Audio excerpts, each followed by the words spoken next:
Hey guys, I'm out with my green stalks today. I have some more lettuce here that I need to put in my green stalks. So I'm gonna sort of prep my little planting cups here. I try to succession sow our lettuce so that we always have a supply on hand. And basically all that is it's just planting things out in a staggered way. So every 2 weeks I'll start some more seeds and I will get these guys in the green stalk as they are ready to be planted out. I do more of my leaf lettuce down in the garden, but I do like the small heads of a lettuce called Little Gem. For this, I kind of like a small head to form here, and we can just kind of clip that off when we want a salad at dinner. So that's what I'm gonna do right now. So I'm just gonna start by sort of topping off my cups with a little bit of soil. And every time that I plant in these, I'll always bring the soil level up. You really want the soil level right to the top of the cups.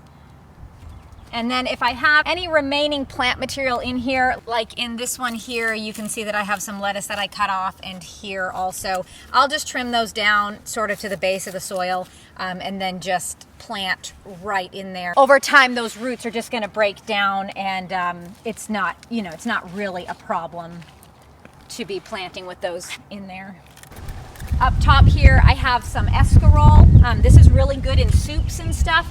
I like to put that in any type of a pea soup or a lentil soup, even into a chicken noodle soup, just to have some kind of a green in there.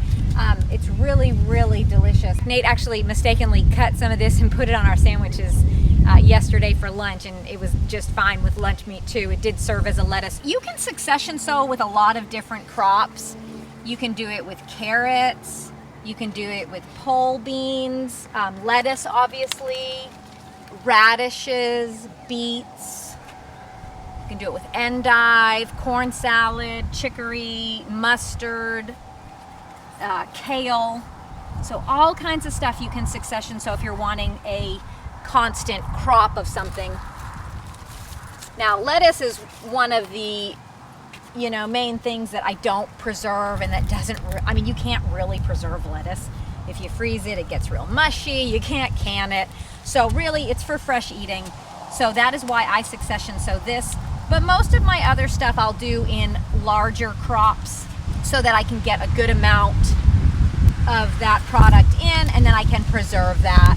So we've been working pretty hard here. We've got a lot of things that we're getting done. The irrigation's still going on. We have our drip irrigation that is pretty much put in every bed. We just have to get that hooked up to the water lines. We'll flush out those PVC pipes and then hook up that drip irrigation. He wants to flush the lines, I guess, because if you get any debris inside the drip irrigation, it will clog that drip line. So we'll do that. That's the next step for that. So that's coming along really well. I'm excited to get that in and going.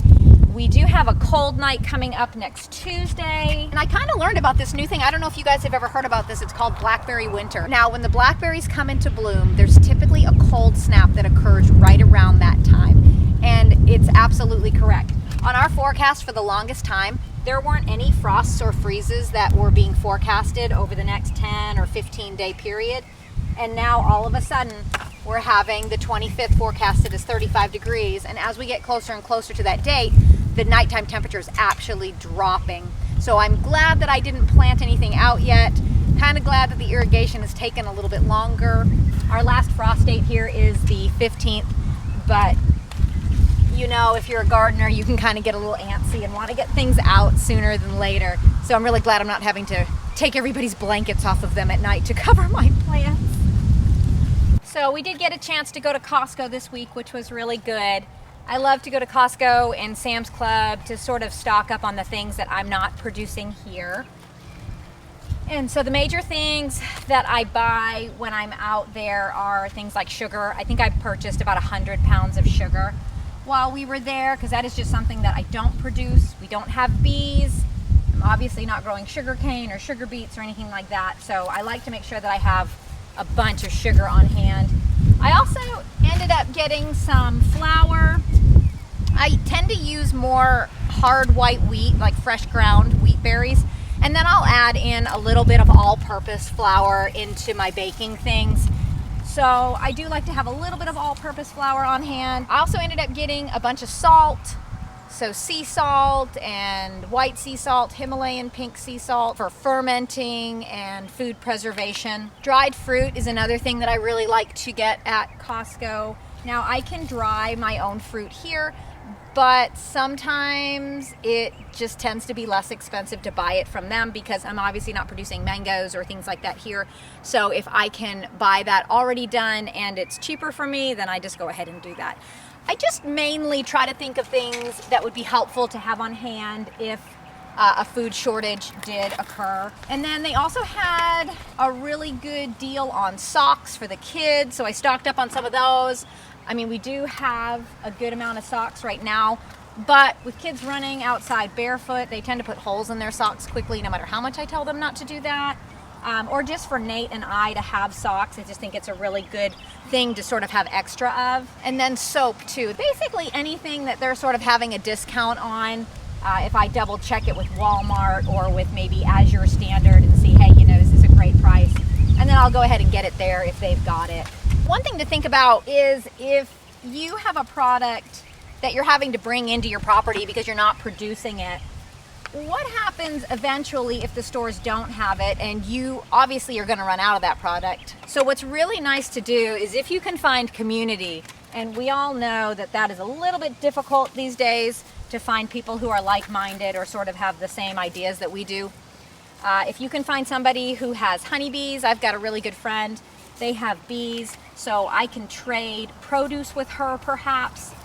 For maybe some honey, if you know if she's needing some produce and I'm needing some honey. Or if you had somebody who was raising dairy animals on their property, if you needed milk or cheese, you could barter with that. If we could sort of spread the work out between people, I think it would be a lot easier. I think that first we'd be able to be much more specialized in the thing that we were doing. So if you're just doing gardening, you really can devote your time to that and to learning all about that. And then if someone else is doing the dairy animals, they obviously would have that expertise on them. So it's just so nice to have people that are kind of on the same common ground that you're on. Oh, this is really exciting. So we're having a delivery of wood chips today. So we love to get wood chips delivered to the property. So we'll either sign up for chip drop or we have some local arborists that will come and just drop for us. So that's what you're seeing here today. I knew they were coming today, but I forgot. It's a great asset to have. And it's really, really nice that these guys come and they deliver them for free. And they're just really, really great about it. So if you guys can get on chip drop or something like that, it's a great way to get free product to your door. So we love to get free wood chips. I've always wanted to do a Back to Eden garden, and I understand that you really need wood chips as well as leaves, branches, and bark all chipped up for that method to be most successful. And you can see here that there's a lot of green material that they're just dumping there. There's also the bark and the wood chips, so every part of the tree. But in the meantime, until I have time to set up that garden area, I am just happy to use these as mulch in my garden and medicinal herb garden. We also use them in the chicken coop runs, so it saves us a lot of money. And these guys are so awesome to drop them for us. They put them exactly where we want them, and they're just so kind, and we're so very grateful to them. Guys are all planted out. A lot of these guys are the existing lettuce, and then you can see this guy over here has the transplanted ones. They look a little wilty. I did just water them, but they're gonna pop right back, no big deal. I've got some chamomile here. I'm gonna harvest those little petals and we're gonna throw those on the dehydrator with some of the parsley that I've already cut off so that we can preserve all of those. I am all finished with my green stalks. I'm gonna take you guys inside and give you a little update on my herbicide tests. So I started a bunch of tomato plants in a bunch of different soil samples from the garden and also from the in-ground garden. I have beans and tomatoes in those. So I'm going to show you what I'm seeing on some of them and where I think the best places to plant out my really sensitive crops are gonna be.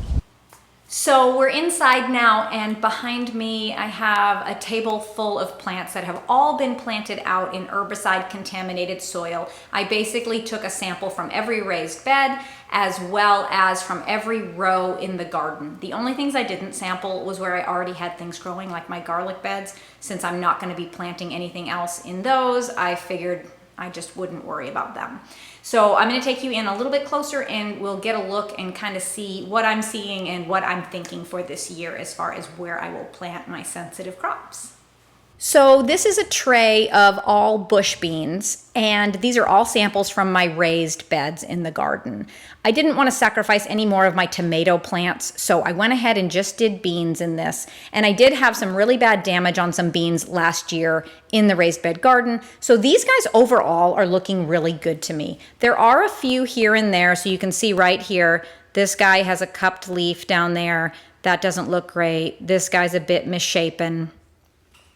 Also, this guy here has a little bit of cupped leaves, but this looks fantastic. So overall, these are looking much, much better than they did last year. I'm gonna have to go through these with a fine-tooth comb just to decide where I should plant things that are sensitive, like perhaps my peppers. They're gonna go in the raised bed gardens, and those nightshades are real sensitive. So whichever one of these looks absolutely the best to me, I'll go ahead and plant out. But overall, these look really good, so I'm hoping that's a good indication. The next thing that I sampled was the in-ground garden. So this guy's my control. He is in healthy soil, not contaminated with any herbicide. So let's take a look at his new growth in here. You can see that they are just sort of slightly cupped, a little bit twisted, but because he is in good soil, we know that that is normal for this tomato plant. Now let's look at this guy. This guy came from row number 3 in my in-ground garden. And if you look at his new growth here, you can see a little bit of cupping, a little bit of curling, but if you look at these leaves here, they look completely normal, as well as does this. So this has been in this cup for 6 weeks. And I wanted to get another test on this row because I'm thinking of planting my tomatoes out in this. This guy has also been planted in the soil from row number 3. And let's look at his new growth here. So a little bit of cupping, but again, I mean, I think that's pretty normal. This guy looks fantastic. Compared to what I had last year, this is nowhere in comparison. So these are really good results. I am very, very excited about this. But let me show you this guy. This guy is from row number 9 in my in-ground garden. He gets all of the runoff from the rest of the in-ground garden. He's at the lowest point, so all the water trickles down to row number 9. And you can see here in this little bean plant, you can see the leaves are misshapen. It's very stunted. This was started at the same time that this tray was of these beans. These are much bigger.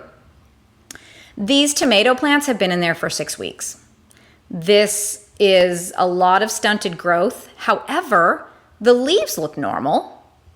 And then this guy was transplanted in here 4 weeks ago, and it's really hard to tell.